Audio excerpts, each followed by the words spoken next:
हरिओम. राजा जनक आणि सर्वज्ञानी श्री अष्टावक्र यांचा ज्ञानसंवाद. अष्टावक्र गीता, अध्याय 18, श्लोक 64. सर्वारंभेषु निष्कामो यश्चरेद बालवन मुनिः न लेपस्तस्य शुद्धस्य क्रियमाणे अपि कर्मणि. अनुवाद: जो मुनी बालकाप्रमाणे व्यवहार करतो व सर्व कामांची सुरुवात वासनाशून्यपणे करतो, त्या शुद्ध स्वरूप मुनीला त्याने केलेले कोणतेही कर्म लिप्त होत नाही. विवेचन: कर्म बंधन नसून कामना, आसक्ती, इच्छा, अपेक्षा व अहंकार हीच माणसाची खरी बंधने आहेत. कर्म तर ज्ञानी करतो व अज्ञानी सुद्धा करतो, परंतु दोघांच्या करण्यामागची प्रेरणा व दृष्टी वेगवेगळी असते. अज्ञानी माणसाचे कर्म अहंकारातून मी करतो या कर्तेपणाच्या भावनेतनं होत असते. त्याच्यात आसक्ती, कामना व फळांची आकांक्षा असते, ज्यामुळे ती कर्मे त्याला बंधनकारक येतात. पण ज्ञानी माणसांची कर्मे कामनाविरहित होतपणे होतात व त्यांची मागे फळांची आशा नसते. त्यामुळे त्याची कर्मे त्याला बंधनकारक होत नाही. ज्ञानी माणसाची कर्मे स्वाभाविकपणे होतात व तो एखाद्या बालकाप्रमाणे खेळ खेळल्याप्रमाणे करत असल्यामुळे ती कर्मे त्याला बंधन होत नाही. ज्ञानी पुरुषाचे संचित कर्म नष्ट होतेच. प्रारब्धातील कर्मफळांचा भोग तो भोगतो आणि कामनारहित होऊन इच्छांचा त्याग करून तो या जन्मात जे कर्म करतो ते क्रियमान कर्म म्हणजे केलेले कार्य त्याला चिकटतच नाही व त्याच्यासाठी बंधन होऊ शकत नाही व त्या कर्माचे फळही त्याला भोगावे लागत नाही. ज्ञानी पुरुषाला सर्वश्रेष्ठ सुख प्राप्त झालेले असते, म्हणून कर्मामुळे प्राप्त होणारे क्षुद्र सुख मिळावे अशी तो इच्छाच बाळगत नाही. अशा इच्छा न ठेवताच तो कर्म करतो.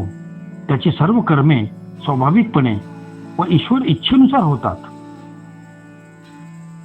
तो स्वतःला ईश्वर इच्छा साकार करण्याचे माध्यमच बनवून टाकतो. स्वतःला कर्ता मानणे हेच सर्वात मोठे बंधन आहे. अध्याय 18, श्लोक 65. स एव धन्य आत्मज्ञ सर्व भावेषु ये समः पश्यन् छन्वन् स्पृश्यन् जिघ्रन् अश्नन् निष्कर्ष मानसः. अनुवाद: तोच आत्मज्ञानी पुरुष धन्य आहे जो आपल्या मनाचे निस्तरीकरण म्हणजे शून्यकरण करू शकला आहे व जो पाहताना, ऐकताना, स्पर्श करताना, वास घेताना, खाताना सर्व क्रियातून एकाच भावनेचे स्वारस्य अनुभवतो. विवेचन: आत्मज्ञान प्राप्तीत दोनच मुख्य अडथळे आहेत, एक शरीर व मन. अज्ञानी माणसांच्या सर्व क्रियांचे संचलन याच दोघांद्वारे होत असते. पण या दोघांच्या पलीकडील तिसऱ्या शक्तीशी ज्ञानी पुरुषाचा संबंध असतो. ही तिसरी शक्ती आत्म्याची आहे, जो सर्व जगाकडे व सर्व क्रियांकडे साक्षी भावाने पाहतो व तोच सर्व कर्मांची आधारभूत ऊर्जा शक्ती आहे व तोच सत्य व शाश्वत आहे. अष्टवक्र स्वामी म्हणतात की जो पुरुष या मनाचा अडथळा दूर करू शकला त्याने मोठीच अडचण जिंकली आहे. जो या मनाची काळ नदी, या ठिकाणी काळ नदीला वैतरणी नदी असे संबोधित केले आहे. जो या मनाची काळ नदी पार करू शकला तोच आत्मज्ञानाचे सुख प्राप्त करू शकतो. असा आत्मज्ञानी पुरुष धन्य होईल. मनाच्या सर्व विकारांवर विजय प्राप्त करून ज्याने एका आत्मतत्वाचा अनुभव घेतला तो ज्ञानी इंद्रियांची सर्व कर्मे करताना, पाहताना, ऐकताना, चालताना एकाच शांतिरसाचा आनंद घेतो. ही कर्मे शरीराच्या स्वभावानुसार होतात. अध्याय 18 श्लोक 66. क्व संसारः क्व चाभासः क्व साध्यम क्वच साधनम आकाशस्यैव धीरस्य निर्विकल्पस्य सर्वदा. अनुवाद: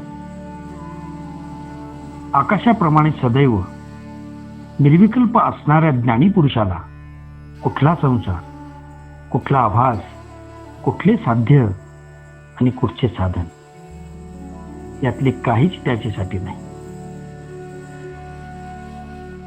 विवेचन: हा संसार मनाची निर्मिती आहे. जसे मन असेल, मनात जसे विचार असतील तसे जग दिसते. संसारात राग, द्वेष, लाभ, हानी, हर्ष, विषाद, सुख, दुःख जे जे काही दिसते ते सर्व या मनाचे खेळ आहेत.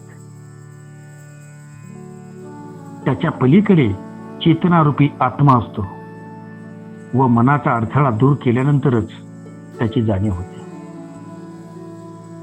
ही चेतना आकाशाप्रमाणे स्वच्छ, निर्मळ, निर्दोष व निर्विकल्प आहे. परंतु मनरूपी ढगाने घेरली गेल्यामुळे तिची जाणीव होत नाही. तरीही सर्व सृष्टीचा आधार हीच चेतना आहे. ज्या ज्ञानी पुरुषावरील मनाचा प्रभाव संपुष्टात आला त्याचा सारा संसार संपलाच. त्याच्यासाठी साऱ्या वासना, सर्व सुखे व म्हणून सर्व जग निरर्थक आहे.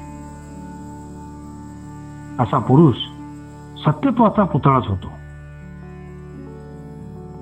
साक्षी भावाने सर्व पाहणारा दृष्टा होतो. त्याला जी मिळवायची आहे ती त्याने सर्व मिळविली असते. मग त्याच्यासाठी कोणत्याही साधनेची गरज नसते व साध्यही काही नसते. न स्वर्ग, न मोक्ष, न हर्ष, न खेद. जिथे पोहोचावयाचे होते तिथे तो पोहोचलाच आहे. क्षुद्रत्वाची साथ सुटून विराटात एकरूप झाला. हीच परमश्रेष्ठ प्राप्ती होय. तो तर निर्विकल्प झाला. हीच ज्ञानाची अंतिम व श्रेष्ठतम स्थिती आहे.